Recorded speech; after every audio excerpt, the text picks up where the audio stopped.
இந்த 53வது சங்கீதம் மகலாத் என்னும் வாத்தியம், அது ஒரு வாத்திய கருவி.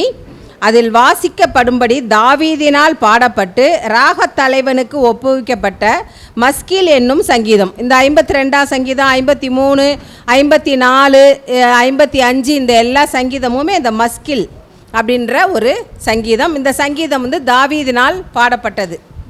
இந்த சங்கீதத்தில் தேவன் இல்லை என்று மதிகேடன்னா யார் உங்களுக்கு தெரியும்? மதிகேடன்னா அறிவில்லாதவங்க என்ன சொல்கிறாங்களாம்? தேவன் இல்லை அப்படின்னு சொல்கிறாங்களாம். இப்போ தேவன் இல்லைன்னு சொல்கிற மதிகேடன் உலகத்தில் நிறைய பேர் இருக்காங்க. சில பேர் என்ன பண்ணுவாங்க, தேவன் இல்லை, கடவுள் இல்லைன்னு சொல்கிறவங்க நிறைய பேர் இருந்தாலும் சில பேர் சொல்லுவாங்க கடவுள் இல்லை, ஆனால் அதுக்கு மேலே ஒரு சக்தி இருக்குது அப்படிம்பாங்க. ஆனால் அந்த சக்தி கடவுள் தான் ஒத்துக்க மாட்டாங்க. ஒரு சக்தி இருக்குதுங்க, அதுதாங்க எல்லாரையும் இயக்கிட்டு வருது, ஆனால் அந்த சக்தி கடவுள் இல்லை அப்படின்னு தான் சொல்லுவாங்க. அது மாதிரி நிறையா குரூப் இருக்காங்க.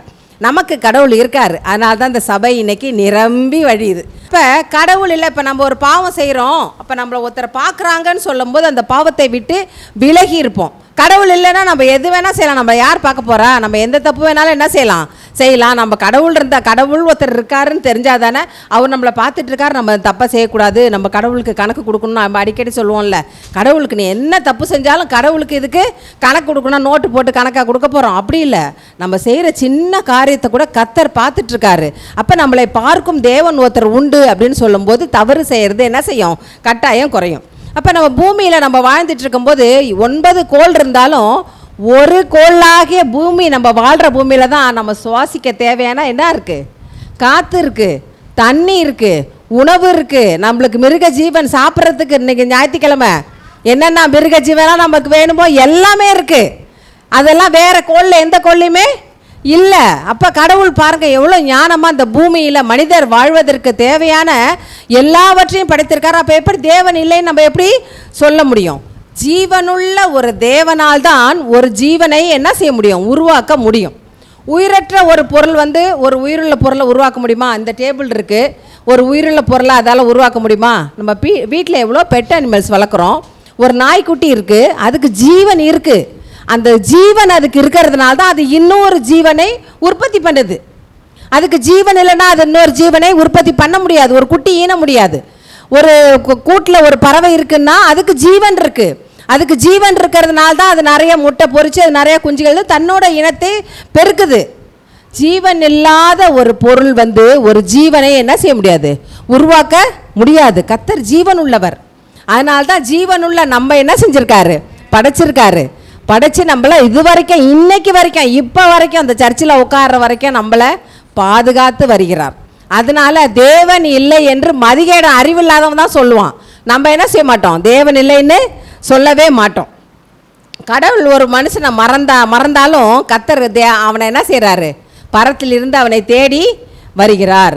அப்போ கர்த்தர் இல்லைன்னு யார் சொல்கிறாங்களோ அவங்க தங்களோட ஆத்துமாவை வீணாக்குறாங்க.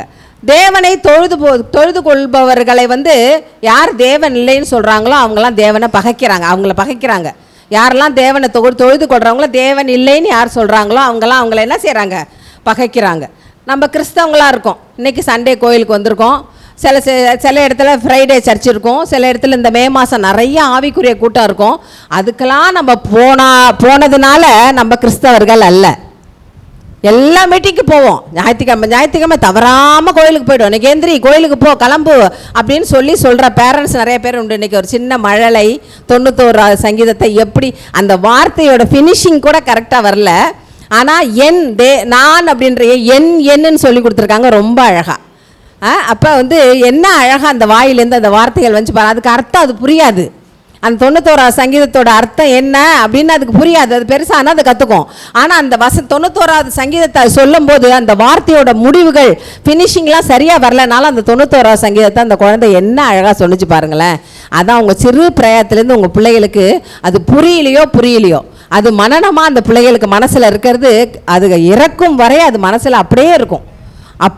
அதனால் சின்ன குழந்தைகளை வளர்க்கிற பெற்றோர் வந்து கர்த்தர் ஒருத்தர் இருக்காரு, அவரு நீ செய்கிற தப்பை பார்த்துக்கிட்டே இருக்காருன்னு தினமும் ஏதாவது ஒரு 2 வசனம் சொல்லி கொடுங்க. ரொம்ப நிறையாலாம் பெரிய சங்கீதம் பெருசு ஒரு சங்கீதத்தை எடுத்திங்கன்னா அதில் தினம் 2 வசனம் சொல்லி கொடுங்க.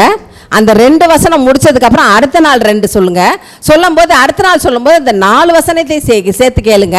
அடுத்த நாள் 2 6, அடுத்த நாள் சொல்லும்போது இந்த 6 வசனத்தையும் டக்குன்னு இப்போல்லாம் முந்தி மாதிரிலாம் பிள்ளைங்க மக்கு இல்லை. ஒரு தடவை நீங்கள் அப்படி கிராஸ் பண்ணும்போது ஒரு வார்த்தை சொன்னீங்கன்னா திருப்பி அந்த வார்த்தையை அப்படியே ரிப்பீட் பண்ணும். நிறைய பிரெயின், ஏன்னா நிறைய மாத்திரை மருந்து காலம் மாறி போச்சு. அதனால குழந்தைங்க நல்ல பிரெயினாக இருக்காங்க. அதனால நீங்கள் ஒரு தடவை சொன்னீங்கன்னா அப்படியே தீக்குச்சி மாதிரி டக்குன்னு பிடிச்சிக்குவாங்க. அப்போ இந்த சிறு பிராயத்தில் குழந்தைகளை நீங்கள் சரியாக வளர்க்கணும். அப்போ தேவனை யாரெல்லாம் ஈசாக்கு தேடினாரு, யாக்கோப்பு தேடினாரு, மோசே தேடினாரு, தாவீது தேடினாரு, எஸ்தர் ராஜாத்தி தேடினாங்க. இவங்கெல்லாம் தேடினதுனால தான் ஆசீர்வதிக்கப்பட்டாங்க. தேவனை தேடாமல் இருந்தோம்னா நம்ம என்ன செய்ய முடியாது, ஆசீர்வாதத்தை பெற்றுக்கொள்ள முடியாது. ஒரு போதகரும் ஒரு பார்பரும் ஒரு இடத்துல வாக்கிங் போயிட்டு இருக்காங்க. அப்போ அந்த பார்பர் அந்த போதகர்கிட்ட நடந்து போகிறப்ப கேட்குறாரு, என்ன கடவுள் கடவுள் கடவுள்னு இவ்வளோ போதிக்கிறீங்க, கடவுள் இருந்தால் உலகத்தில் இவ்வளோ கண்ணீர் வருமா, கஷ்டம் வருமா, துன்பம் வருமா, இவ்வளோ பிரச்சனை நடக்குது. அப்போ நீங்கள் கத்தர் இருக்கார் நீங்கள் எல்லாருக்கும் போதகம் பண்ணுறீங்களே, அவர் இருந்தால் இது மாதிரிலாம் நடக்குமா, இவ்வளோ கஷ்டம் வருமா, துன்பம் வருமானு கேட்டுக்கிட்டே 2 பேரும் நடந்து போகிறாங்க. இப்போ ஒரு மரத்தடியில் ஒரு மனுஷன் உட்காந்துருக்காரு. அவருக்கு நீண்ட தாடி, பெரிய முடி, வெட்டப்படாத முடி, அதை சரி பண்ண முடியாத அந்த தாடியோடு உட்காந்துருக்காரு. அப்போ அந்த போதகர் இருந்த பார்பரை பார்த்து, இந்த ஊரில் ஒரு பார்பரே இல்லை அப்படின்னு சொல்கிறார். அப்போ அந்த பார்பர் சொல்கிறான், என்ன இப்படி சொல்லிட்டீங்க, உங்களோட வர நானே ஒரு பார்பர் தானே, முடி திருத்துவர் தானே, ஏன் நீங்கள் இல்லைன்றீங்க? அப்போ நீ முடி திருத்துவ ஒருத்தன் இருந்தா இவன் ஏன் இப்படி இருக்கான், இப்படி தாடியும் மீசையும் இப்படி வளர்ந்து போய் காடு மறந்து ஏன் அவன் அப்படி இருக்கான்? அப்போ கஷ்டம் உலகத்தில் நிறைய உண்டு. அவன் கத்தரை தேடாத ஒருத்தரை தேடி போனாதான் நம்மளுடைய கஷ்டம் என்ன செய்யும், தீரும். நம்ம தேடாமல் உட்காந்த இடத்துல உட்காந்துட்டு எனக்கு இது வேணும், எனக்கு அது வேணும், எனக்கு அது வேணும்னு சொன்னால் எதுவுமே கிடைக்காதுன்னு தான் அந்த பார்பர் அதை புரிஞ்சுக்கிட்டான். நம்ம பார்பர் இருந்தாலும் இவரோட நிலைமை இப்படி இருக்குது. அப்போ அவன் தேடலை, அவனும் தேடலை, இவரும் போய் அவனை பார்த்து அவனுக்கு ஒரு ஹேர் கட் பண்ணி விடலை. அதனால தான் அவனோட நிலைமை இப்படி இருக்குன்னு சொல்கிறான். உனக்கு விரோதமாய் பாளையம் இறங்கி அப்படின்ற ஒரு வசனம் இருக்குது. தேவனை தேடும் மக்களுக்காக தேவன் என்ன செய்கிறார், பாளையம் இறங்கி வாதாடுகிறார்.